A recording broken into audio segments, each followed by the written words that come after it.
बिस्मिल्लाहिर्रहमानिर्रहीम, अस्सलाम वालेकुम। Live with doctor Shahid Masood के साथ मैं हूं सुमेरा सलीम।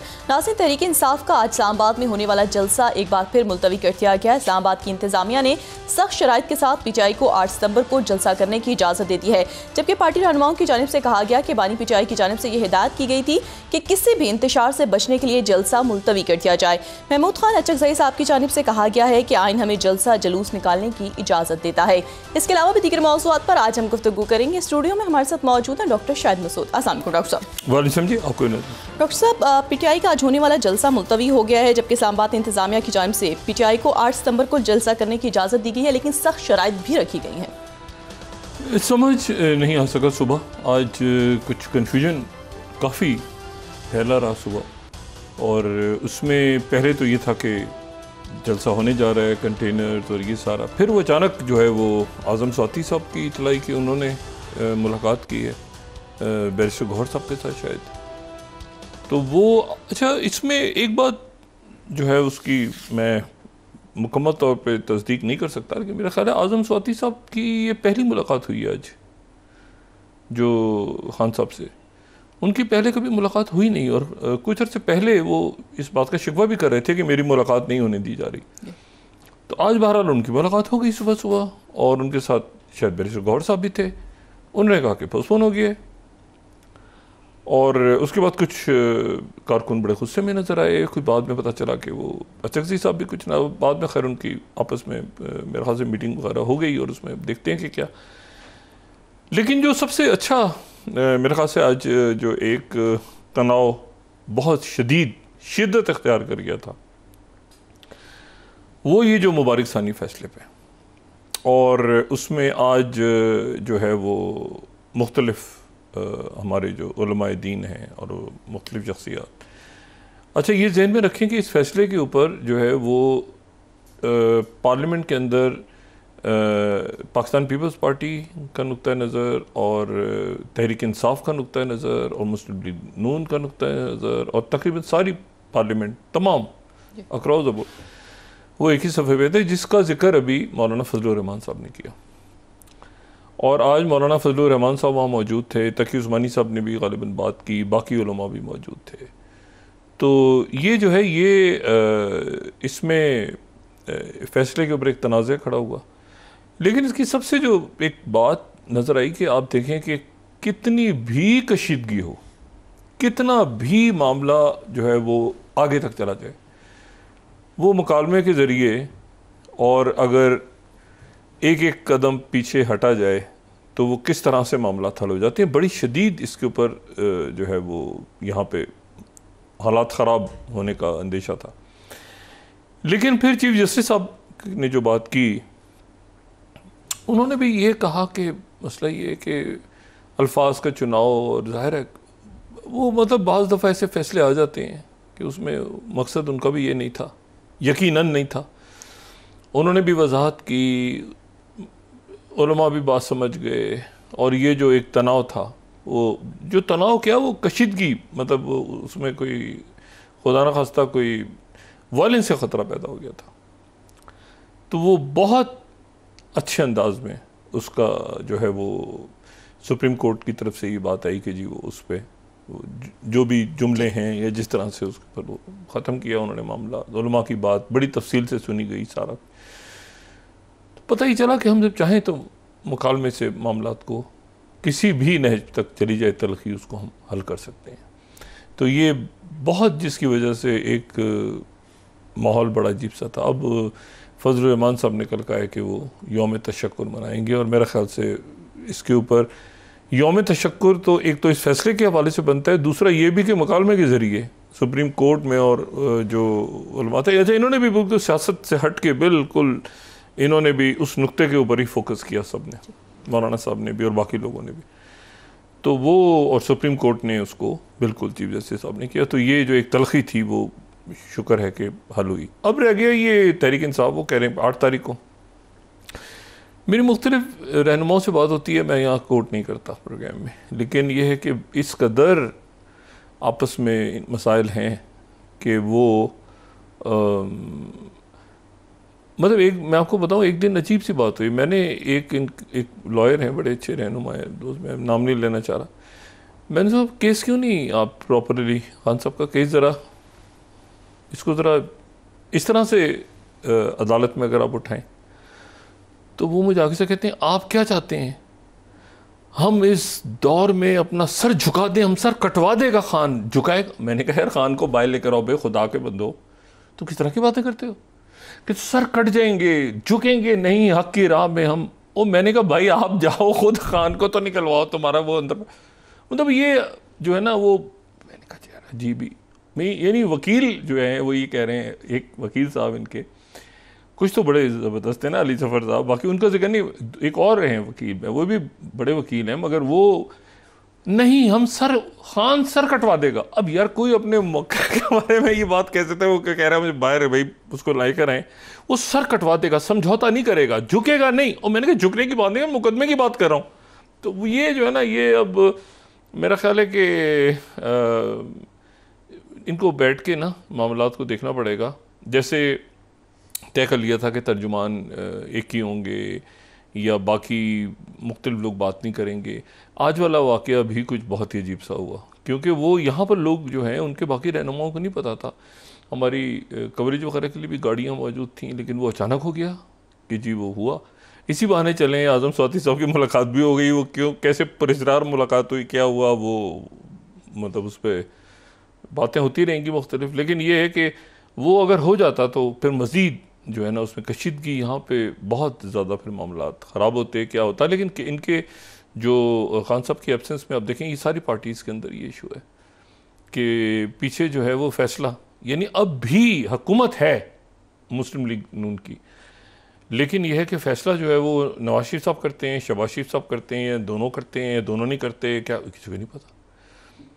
तो ये, और जब नवाज शरीफ साहब यहाँ नहीं थे, जब पहले जलावतनी में चले गए थे, उस वक्त ज़्यादा क्लैरिटी थी कि नवाज शरीफ साहब ही फैसला करेंगे, चाहे वो 2000 मतलब मुशर्रफ साहब के दौर में आगाज़ में हो तो भी वही फैसला करते थे, जावेद हाशमी साहब का, बाकी भी, और उसके बाद जब वो अभी लंदन में थे तो भी वही फैसला करते थे सारा।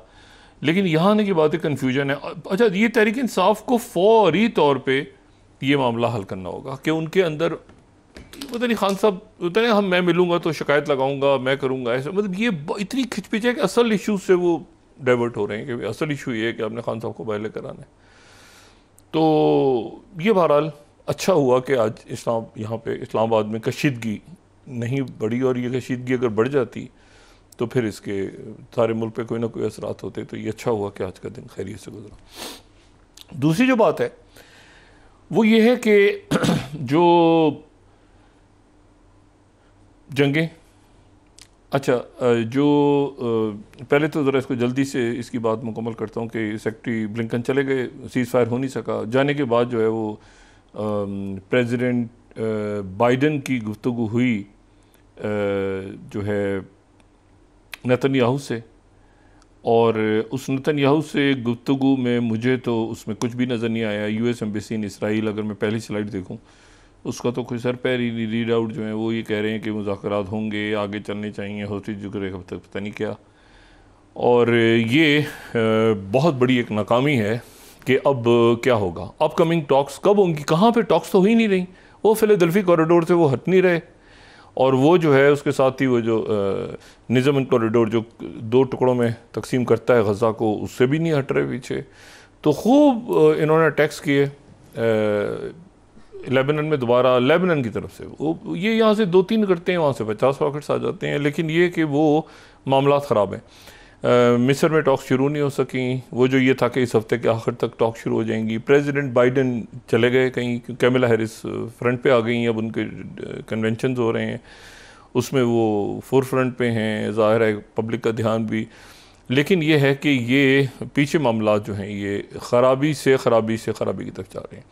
कतर के जो वज़ीर आज़म और वज़ीर ख़ारजा हैं वो ईरान जा रहे हैं। ये बहुत इम्पॉर्टेंट है कि वो ईरान का दौरा कर रहे हैं इस वक्त, क्योंकि ईरान जो है वो कतर ने ईरान से कहा था कि ये मामलात हल होने जा रहे हैं तो आप स्ट्राइक ना करें। अभी ईरान ने ज़रा खामोशी से ईरान रुका था, तो अब वो दोबारा ईरान जा रहे हैं, क्योंकि अब अच्छा, और नेतन्याहू जो है उसने साथ ही फ़ौरन ही ये स्टेटमेंट दिया कि जी पहले ही खबर चली कि शायद फिलाडेल्फी कॉरिडोर पे कोई बातचीत हो गई है कोई, तो उसने बिल्कुल उसके बाद उनके ऑफिस से ये खबर आई कि नहीं बिल्कुल वो हटेगा नहीं इसके ऊपर और अपनी जगह पे रहेगा।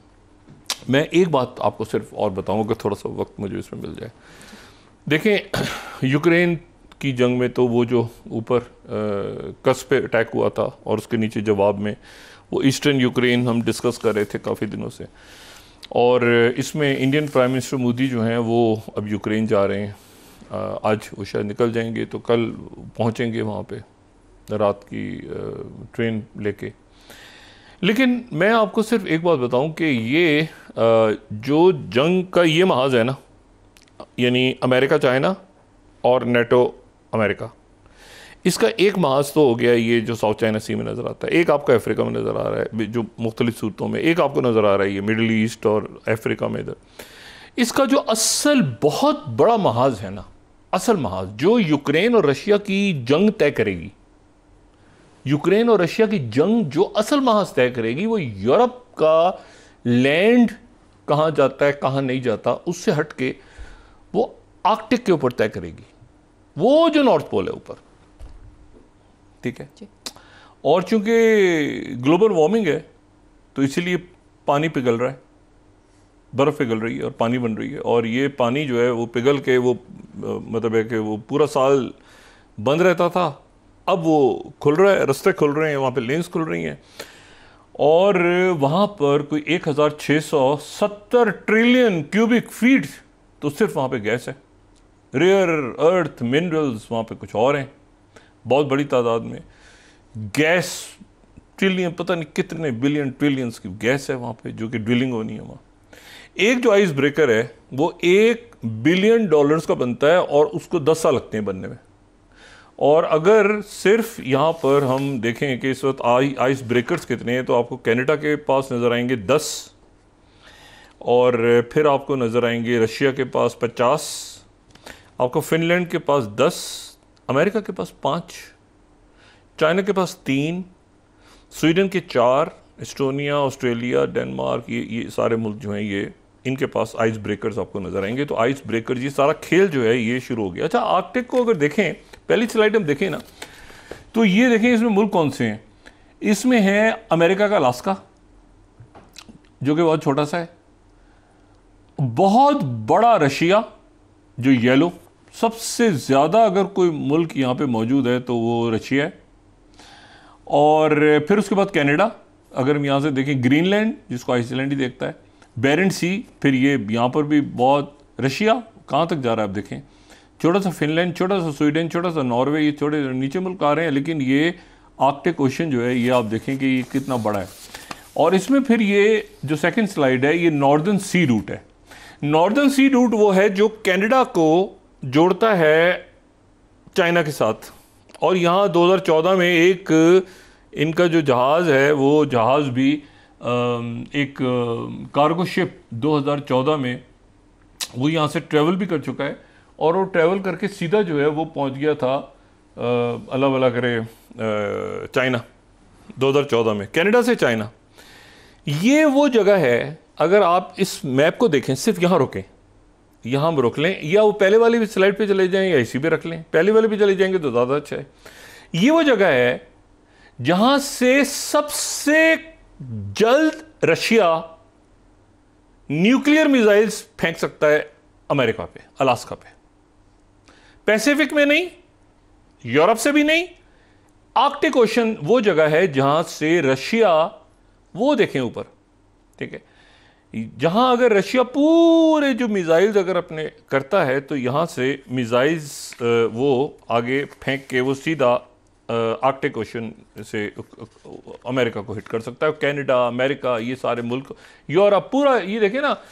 अच्छा, ये नियर आर्कटिक जो है ये स्टेट अपने आप को चाइना कहता है, और चाइना जो है वो पोलर सिल्क रोड बना रहा है। पोलर सिल्क रोड यानी जैसे बेल्ट एंड रोड है ना, इस तरह एक पोलर सिल्क रोड भी है, और उसके लिए अमेरिका सॉरी उसके लिए जो है वो चाइना की बड़ी ज़बरदस्त बातचीत हो रही है रशिया के साथ। अच्छा, इस थोड़े दिन पहले इसी साल अगर किसी ने इसको ज़रा थोड़ा सा इसको इसकी डिटेल देखनी हो तो ये जो CSIS की सॉरी इस डिपार्टमेंट ऑफ स्टेट की, sorry not CSIS, department of state की आर्कटिक स्ट्रेटजी आई है कुछ दिन पहले, ये 12वीं स्लाइड। और ये पूरी आर्कटिक स्लाइड जो है, ये जो स्ट्रेटजी है, उसमें अगर हम स्लाइड देखें और उसका शुरू के ये काफ़ी बहुत सारे पेजेस हैं, लेकिन ये मैं आपको सिर्फ बताना चाह रहा हूँ कि असल जो खेल है वो उधर का है, उस पर नज़र रखें ठीक है। और ये जब चाइना और रशिया आपको, तो ये उसकी वो ये बता रहे हैं कि जनाब ये पूरा वहाँ पर मिलिट्री बेसिस अगर आप देखें तो ये पूरी मिलिट्री बेसिस, ये जो पिंक है, पिंक कलर, ये रशिया है, और उधर जो है वो कनाडा है, और दरमियान में आर्कटिक है। और ये मैं US आर्कटिक स्ट्रेटजी यहाँ पे बता रहा हूँ मुख्तसर तौर पे। अच्छा, मैं अगर ये 5वीं स्लाइड, 5th स्लाइड हम देखें तो ये जो है ये हमें नज़र आ रहा है कि इसमें जो छोटे छोटे समंदर हैं उसमें जैसे चुक्शी सी है, वहाँ ड्रिलिंग हो रही है 3.4 2008 में, मुख्तलिफ शैल को दे दी गई थी, ठेका दे दिया गया था, मुख्तलिफ कंपनीज़ वहाँ पे ड्रिलिंग कर रही हैं, कुछ ऑयल एंड गैस 1960 की दहाई से कर रही हैं, कुछ को बाद में प्लान कर रही हैं, वो यहाँ पे टैपिंग कर रही हैं, तो ये नज़र आ गया। ये चाइना का प्लान है जनाब, जो 6 स्लाइड है, और ये है polar silk road. Polar silk road, belt and road का किस्सा सिर्फ यहाँ तक नहीं है, पोलर सिल्क रोड, ठीक है। और उसमें चाइना जो है वो रशिया के साथ इन्वेस्टमेंट करके, और वो उधर यूरोप, यानी आप देखें चाइना यूरोप के थ्रू, या रशिया जो है वो यूरोप के थ्रू सिर्फ सुइस कैनाल के थ्रू ही नहीं जा रहा, वो सिर्फ इंडियन ओशन के थ्रू ही नहीं जा रहा, वो सिर्फ जो है पैसिफिक के थ्रू ही नहीं जा रहा, साउथ चाइना, वो ऊपर डायरेक्ट है। आर्कटिक इधर है, इधर फिनलैंड, स्वीडन, ये इधर चाइना, रशिया, और ये बस एक समंदर क्रॉस करें छोटा सा साथ साथ, तो ये आर्कटिक ये है वो। और ये इसलिए कि ग्लोबल वार्मिंग के नतीजे में जो आइस मेल्टिंग शुरू हो गई है, आइस मेल्टिंग जब शुरू हुई है तो साल के 2-2 महीने, 3-3 महीने ये रूट्स खुले रहते हैं जो पहले नहीं खुलते थे, और इनको आइस ब्रेकर्स की ज़रूरत होती थी। वो आइस ब्रेकर के साथ वो आराम से कार्गो ऊपर से चल रहा है। ये 2012 में अगर मैं यहाँ पे दिखाऊँ 13th, तो उस वक्त की ये US एनर्जी की इंफॉर्मेशन थी उस वक्त के, कि यहाँ पे ऑयल और नेचुरल गैस के रिसोर्सेज हैं। और ये मैं आपको सिर्फ ये बता रहा हूँ कि यहाँ पे अगर किसी ने इसकी डिटेल देखनी हो तो फाइनेंशियल टाइम्स को पढ़ लें, 16 slide, China reveals Arctic ambitions, ठीक है ना, सोलर सिल्क रोड, इसको भी डिस्कस करेंगे। और फिर राइटर्स की पूरी एक रिपोर्ट है जो बहुत बड़ी, इनकी डार्क आर्कटिक के नाम से, जो कि 17 स्लाइड है। और वॉशिंगटन पोस्ट ने यहाँ के बारे में जब ये जंग छिड़ गई तो पिछले साल उन्होंने जो है इसके ऊपर एक बहुत कॉम्प्रिहेंसिव रिपोर्ट शाये हुई थी, और उसमें ये था कि जो असल गेम है, द ग्रेट गेम, वो आर्कटिक के अंदर खेला जाएगा। तो आर्कटिक का जो ग्रेट गेम है उसको आप ना भूलें, और ये जो गेम है। और फिर उसके बाद CSIS की एक रिपोर्ट बड़ी इंपॉर्टेंट, जो कि centre for strategic international studies है, वो कहते हैं कि Russian Arctic threat, consequences of Ukraine war के जो कॉन्सिक्वेंसेज आर्कटिक पे होने जा रहे हैं वो इंपॉर्टेंट है। जो यहाँ पे एक तो फटा नीचे पड़ा हुआ है ना, ये ऊपर रशिया है पूरा आर्कटिक में, पूरी अगर आप मैप देखें, अगर आप पूरा वो बेरेंट सी जो है, एक बेरेंट सी निकलता है, उसके ऊपर जहाज़ भी फ्लाई कर रहे थे, उसके ऊपर एक बहुत बड़ी टेंशन डेवलप हो गई। और ये 2010 का न्यू साइंटिस्ट है, इसमें भी आपको जो 14वीं स्लाइड है, इसमें भी आपको गैस और ये मिलेगी सारी, और गैस के ज़खायर कितने हैं और ये सारे। और फिर अमेरिका ने पिछले साल ये भी कहा था कि हम एक एम्बेसडर पूरा इस इलाके के लिए, इन मुल्कों के लिए नॉमिनेट करें। अच्छा, इसमें आर्कटिक काउंसिल भी है, और इसमें जो है वो आर्कटिक 5 भी है, और इसमें जो है वो ये भी है कि जी इसमें अच्छा, इससे काफ़ी ज़्यादा, क्योंकि यहाँ अभी तक कंप्लीट रिसर्च नहीं है ना, लेकिन अब होनी शुरू हो गई, क्योंकि मेल्ट हो रहा है ना, तो मेल्ट हो रहा है और वहाँ बेसिस बन गई हैं। और ये 60 और 70 की दिहाई में ये फिनलैंड और ये कोल्ड वॉर के दरमियान, लेकिन इस वक्त इतना जमा होता था, उस वक्त इस तरह का माहौलियाती तब्दीलियाँ नहीं थी कि इस समंदर की जो वैल्यू है ये अब निकल के सामने आ गई है, और ख़ासतौर पर यूक्रेन वॉर के दरमियान। अब इसका जिक्र खैर क्यों आ रहा है? जिक्र खैर इस तरह आ रहा है कि चाइना के जो वज़ीर आज़म दौरा कर रहे हैं रशिया का, और बेलारूस भी गए। तो जो वहाँ डिस्कशंस हुए हैं बहुत सारे यूक्रेन के हवाले से, बाकी सारे, उसमें डिस्कशन ये भी हुआ है, आर्कटिक स्ट्रेटजी भी डिस्कस हुई है कि आर्कटिक के अंदर आगे किस तरह प्लान करना है। रशिया ने और चाइना ने और नॉर्थ कोरिया ने, इन सारे मुल्कों ने कैसे प्लान करना है, क्योंकि बिल्कुल सामने यूरोप है, बिल्कुल सामने यूरोप है। और यूरोप के वो मुल्क जो कि नेटो का हिस्सा बने हालिया दिनों में, स्वीडन और फिनलैंड, वो उनके जहन में ये बात थी कि भाई ये जो आर्कटिक है, ये देखें ना, ये फिनलैंड, स्वीडन, नॉर्वे, ये आर्कटिक नेशंस हैं। तो इनके ये जहन में था कि उधर जो रशिया बढ़ता जा रहा है, रशिया की जो पावर बढ़ती जा रही है, तो हम नेटो का हिस्सा बन जाएं ताकि यहां पर नेटो के अड्डे आ जाएं।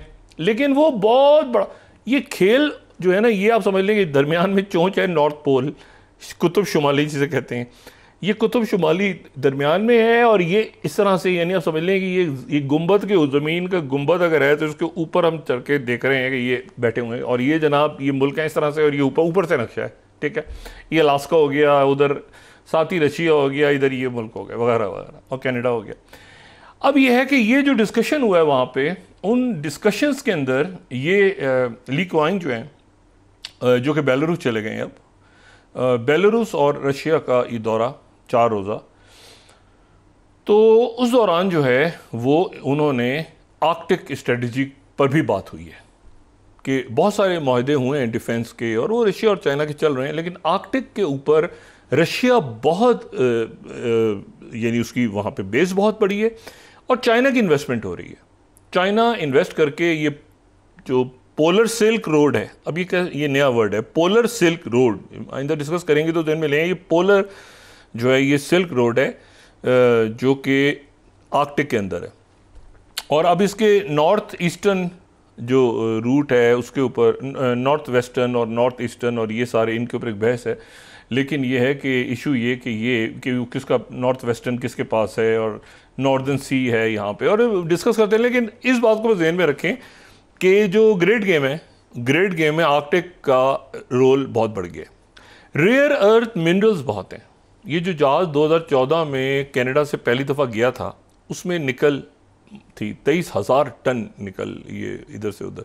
तो ये इन समंदरों में रेयर अर्थ मिनरल्स भी हैं जिनकी बहुत इंपॉर्टेंस बढ़ जाएगी आने वाले दिन। मिलिट्री बेसिस भी हैं और बहुत कुछ है, ड्रिलिंग भी हो रही है। अच्छा, अब ये जहन में रखें कि ये जो जंग है यूक्रेन की, इसमें तो रशिया ने दोबारा जो है वो धक्का दे दिया उनको। जर्मन्स कह रहे हैं हमें तो बताया ही नहीं था ज़ेलेंस्की ने, अमेरिका का कोई बयान नहीं आया ज़ेलेंस्की के, तो वो मुकम्मल तौर पे वो जो अटैक हुआ था वो ना सिर्फ ये कि पसपाई हो गई उसमें यूक्रेन को, बल्कि यूक्रेन एक ऐसी पोजीशन में आ गया जहाँ पर अब चूँकि अमेरिका जा रहा है इलेक्शंस में, हत्तल इम्कान कोशिश है यहाँ पर, अगर अमेरिका ने नहीं करवाया ये सीज़ फायर और इसको ओपन एंडेड छोड़ दिया मिडिल ईस्ट के अंदर, तो लोग ये फिर देख रहे हैं कि इसमें चाइना और रशिया क्या रोल प्ले करेंगे, क्योंकि अमेरिका तो उसमें फेल हो गया। नतन्याहू करते वो तो गायब हो गए। तो अब ये आ गया जनाब कि रशिया मौजूद है और चाइना मौजूद है, और रशिया और चाइना इसके अंदर एक रोल प्ले कर चुके हैं, या तो अलग थलग होते हैं ना कि भाई हमारा कोई ताल्लुक ही नहीं होता जो हो रहा है, वो जो रोल प्ले कर चुके हैं। तो अब ये रशिया और चाइना इसमें क्या करते हैं वो देखना है कि हिजबुल्लाह भी उनकी बात सुनेगी, नतन्याहू भी उनकी बात सुनेगा, इधर से वो इजिप्ट भी उनके साथ है, और इजिप्ट तो हिस्सा बन गया ना ब्रिक्स का। तो ये सारे जो मुल्क हैं, अब ये कि चाइना और रशिया के लिए एक तरह से मैदान छोड़ के अमेरिका तो चला गया है। यहाँ पर मुझे नहीं पता कि क्या सऊदी अरेबिया के जो वज़ीर ख़ारजा हैं वो आज इराक़ पहुँचे हैं कि भाई ये डी एस्केलेशन रहे, यहाँ पे जंग ना बढ़े, क्योंकि आखिर में तो मरना तो इधर लोगों नहीं है, तो इसको कैसे डी एस्केलेट किया जाए और रोका जाए। अगर वो बाइडेन माहिदा अपनी जगह मौजूद है और वो क्या, तो बाइडेन ऑलरेडी पीछे चले गए हैं। अगर बाइडेन इलेक्शन में भी हिस्सा ले रहे होते हैं ना कैमला हैरिस की जगह, तो कम से कम फोर फ्रंट पे नज़र आते। अब बाइडेन ये दूर कहीं छुट्टियों वुट्टियों पे जाके, तो एक तरह से कैमला हैरिस ही आगे आ गई हैं और वही अब फोर फ्रंट पे रहेंगी। लेकिन ये मिडिल ईस्ट के अंदर ये जो तलखी है ये बढ़ गई है। अब हिजबुल्लाह से कौन बात करेगा, और लिमडक हो गई ना गवर्नमेंट। अब यानी आप देखें कि अगस्त का एंड है तो सितंबर अक्टूबर, ठीक है, तो ये नवंबर सर 2 महीने के अंदर क्या करना है। तो ये इस वक्त जो है वहाँ पे पूरा जोश व खरोश के साथ डिबेट्स होंगी, ये होगा वो होगा। तो पीछे अब ये जाहिरियत कैसे रुकती है, कत्लेआम कैसे रुकता है, ये अगर जंग फैल गई तो ख़ित्ते में फिर काबू में नहीं आएगी। तो इस जंग को रोकना भी है मुल्कों ने कि ये फैले ना जंग। लेकिन ये है कि वो दरमियान में बाइडन माहिदा और ये माहिदा वो में या तो चाइना और रशिया या ये कि बाकी मुल्क सारे, क्योंकि देखें ना वो इजिप्ट इसमें वो था, मुज़ाकरात करवा रहा था। 7 अक्टूबर से पहले फिलाडेल्फी कॉरिडोर उनके पास था, रफा उनके पास थी क्रॉसिंग। अब 7 अक्टूबर के बाद हालात ये हैं कि वो वहाँ के बैठ गए, बीच में आके उन्होंने वो उनकी आर्मी बीच में बैठ गई आके फिलाडेल्फी कॉरिडोर में। तो उसको कैसे निकालें? देखें ना, वो एक मतलब तो खुल के जंग हो जाएगी। तो मसला ये है कि वो वहाँ से भी नहीं जा रहे और वो दरमियान में गजा, और वो फिर उधर लोग तो या तो ये कि हिजबुल्लाह इंगेज करेगी, मगर उसका फ़ायदा उसके नतीजे में मतलब है कि ये इस जंग को फैलने से रोक अगर कुछ सकता है तो ये या तो रीजनल कंट्रीज़ रोक सकती हैं या ये कि चाइना और रशिया इसमें कोई रोल प्ले कर सकते हैं। क्योंकि आप देखें ना 24 घंटे पिछले हो गए, आज भी शहादतें हुई हैं लेकिन वो एक्सकलेशन नहीं हुई। और कतर के वज़ीर ख़ारजा और वज़ीर आज़म का ईरान जाना इस वक्त इम्पॉर्टेंट है। अच्छा, ये जो उसके साथ ही जो ये मैं बिल्कुल क्लैरिटी के साथ बताऊं, जो मेरा जहन, मुझे ये यूक्रेन के दौरे की समझ नहीं आती कि प्राइम मिनिस्टर मोदी का यूक्रेन का दौरा इन हालात में क्या मैसेज कन्वे करेगा मॉस्को बहुत आगे, ये चाइना, ये जो ग्रुप है ना पूरा चाइना मॉस्को, ये आगे जा रहा है तेज़ी के साथ। और अमेरिका ने देखिए यूएसएस एब्राहम लिंकन जो है वो उसको वहाँ से, जो कि साउथ चाइना सी में था, वो उसको उन्होंने यहाँ से भेज दिया है यूएसएस रोजवेल्ट के साथ। ये जो जहाज़ डैमेज हुआ था हुतीस के हमले में, उसको एवेकुएट कराया है, वो बिल्कुल तबाह हो गया जहाज़, उसका हमला बच गया है। लेकिन ये है कि अब ये दोनों एयरक्राफ्ट कैरियर्स यहीं पे होंगे। यानी पहले ये था कि यूएसएस रोजवेल्ट यहाँ से चला जाएगा, यूएसएस इब्राहिम लिंकन जो है वो आएगा साउथ चाइना सी से, तो एक चला जाए। अब दोनों एयरक्राफ्ट कैरियर्स यहीं पे हैं। ये दोनों एयरक्राफ्ट कैरियर्स का क्या रोल है, पॉलिसी क्या है, मतलब क्या कोई जंग होने जा रही है बड़े मुल्कों की, क्या वो कैसे इसराइल को कैसे डिफेंड करेंगे? अगर मतलब एक क्योस है। जैसे मैंने कहा ना कि यूक्रेन की कोई स्ट्रेटजी नहीं, भाई बाइडन स्ट्रेटजी, कोई बाइडन प्रेसिडेंट बाइडन कोई छोड़ के जाए ना, आगे जो भी कैमिला हैरिस आएंगी या ट्रंप जो भी होंगे उनके लिए इतना कॉम्प्लिकेट, ये बिल्कुल वैसे ही जैसे कि ये अफगानिस्तान को छोड़ गए ना और उसको क्लोजर नहीं करके गए। तो वहाँ पे दहशतगर्दी भी है, पता भी नहीं, सर पैर कुछ नहीं पता, कभी वो सॉइल उनकी इस्तेमाल हो रही, कुछ पाकिस्तान के लिए प्रॉब्लम आ गई। इसी तरह ये इसको आप कई गुना ज़्यादा मल्टीप्लाई करें तो ये यूक्रेन के हालात आप देखें ना, कोई स्ट्रेटजी नहीं है, कोई पीस प्लान नहीं, कुछ भी नहीं है। एक कॉन्फ्रेंस उधर कर लो, एक उधर कर लो, तुम जीत जाओगे। तो ये एक पूरा एग्रीमेंट बनाया आपने, को नेतन्याहू नहीं मानता। आखिर में सेक्रेटरी बाइडन आए, ब्लिंकन आए, वो भी चले गए कि जी आपको मानना पड़ेगा, आपको मानना पड़ेगा। वो कह रहे हैं भाई हम तो मान चुके थे, वो कह रहे हैं हमने नहीं, वापस चले गए। तो मसला ये है कि ये जो है ना, मैंने इस तरह से ऐसे देखा नहीं है कभी भी। मतलब इससे पहले हुआ है कि इराक में कोई स्ट्रेटजी नहीं थी, ठीक है ना, और अफगानिस्तान की भी कोई स्ट्रेटजी नहीं थी। जमहूरियत लानी थी अफगानिस्तान में, इराक में भी जमहूरियत लानी थी। वहाँ तो चलें जैसे तैसे इराक काफ़ी हद तक स्टेबलाइज हुआ है। लेकिन ये है कि वो लीबिया में देखें, वो सूडान में देखें, बाकी मुल्कों में देखें, सारे का रौला पड़ा हुआ है। तो मेरा ख्याल है आप वक्फा लें, उसके बाद बात करते हैं। और एक और मसला खड़ा हो गया है, वो उधर ही इंडिया के उस तरफ जो कहते हैं उधर लोग ईस्ट और एक्ट ईस्ट वाली साइड को, उसको भी मेरे ख्याल से संजीदगी से देखना बड़ा ज़रूरी है। वक्फा लें, उसके बाद बात करते हैं। नाज़रीन वापस आते हैं एक छोटे से ब्रेक के बाद।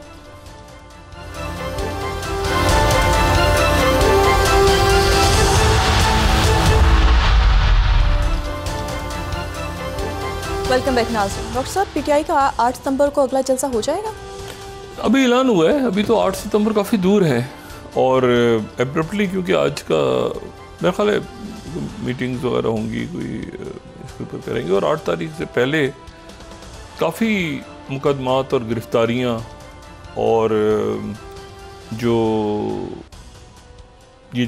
जनरल फैज़ के हवाले से मुख्तलिफ राब्ते और ये सारे टेलीफोन कॉल्स और ये 9 मई और ये सब बहुत कुछ होना है। और उससे हट के भी इश्यूज़ हैं जो कि हुकूमत के लिए भी बड़े चैलेंज हैं। हुकूमत या अरेंजमेंट कह लें आप, जिसमें IPPs का मामला, बाकी इश्यूज़, मतलब है कि काफ़ी कुछ है प्लेटर में, जो अगले महीने की ये जो तारीख़ है मुजव्वज़ा, इससे पहले कुछ है।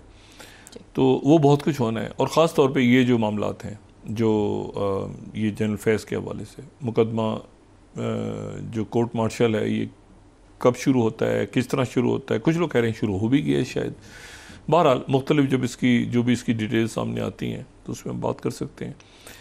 लेकिन ये है कि ये अच्छा, इसमें एक तो मैं बात कर रहा था ना कि ये जंगें अब देखें कि किस कदर बड़े कितने नए इसके महाज हैं। मतलब आप एक पैसिफिक के छोटे से आइलैंड से शुरू करें, आप लैटिन अमेरिका में चले जाएं, आप अफ्रीका में कू बेल्ट्स पे चले जाएं, या आप जो है वो ये यूक्रेन के अंदर मेनलैंड रशिया, ठीक है, या आप ये कि इसको कैस्पियन में लेकर आ जाएं, ब्लैक सी में ले आएँ, टर्की जहाँ पे मौजूद है, या आप मतलब जितने फ्रंट चाहें आप इसको इंडियन ओशन में ले आएँ, जहाँ देखें। लेकिन आर्कटिक जो है ये इम्पॉर्टेंट इसलिए है कि इसमें गुफ्तगू हुई है चाइना और रशिया की जो पार्टनरशिप है उसको आप सिर्फ समंदरों तक अगर महदूद करें तो फिर पैसिफिक तक ना लेके जाएं, सिर्फ नॉर्थ कोरिया तक, या आप इसको जो है वो सिर्फ जो मेन लैंड है उस तक ना रखें। जो असल खेल है एक्चुअली सबसे ज़्यादा इम्पोर्टेंट खेल है वो आर्कटिक है,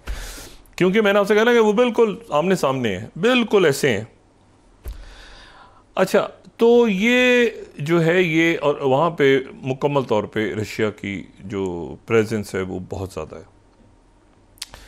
दलाई लामा से जो अमेरिका में उनसे मुलाकात की है अमेरिकन ऑफिशियल्स ने, और उसके बाद बड़ा शदीद रिएक्शन आया चाइना का, कि बल्कि चाइना ने ये कहा है कि कोई भी मुल्क दलाई लामा को सफ़र की इजाज़त ना दे। ये उनकी तरफ से बहुत सख्त जो है ये उनकी तरफ से स्टेटमेंट आया है कि कोई भी मुल्क जो है वो इनको जगह ना दे, मतलब जगह क्या, मतलब ट्रैवल करने की। ये मैं 20 slide Reuters, China was any country allowing Dalai Lama to visit. अच्छा, अब विजिट का जुमला इस्तेमाल किया तो सवाल ये है कि क्या इंडिया वो आते हैं, नहीं आते क्या। दूसरा जो इशू है वो ये है कि इसके ऊपर बड़ी लंबी एक वजाहत की है इंडिया ने, लेकिन बांग्लादेश का ये कहना है कि बहुत बुरा सैलाब आया हुआ है इस वक्त बांग्लादेश में, और ये जो नॉर्थ ईस्टर्न स्टेट्स हैं। लेकिन उनका ये कहना है, बांग्लादेश के जो लोग हैं उनका कहना ये है कि ये सैलाब जो है ये भारत की वजह से आया है, क्योंकि उन्होंने जो गेट्स हैं वो खोल दिए डैम के। और ये मैं यहाँ पे डेली स्टार को कोट कर रहा हूँ, 28 स्लाइड।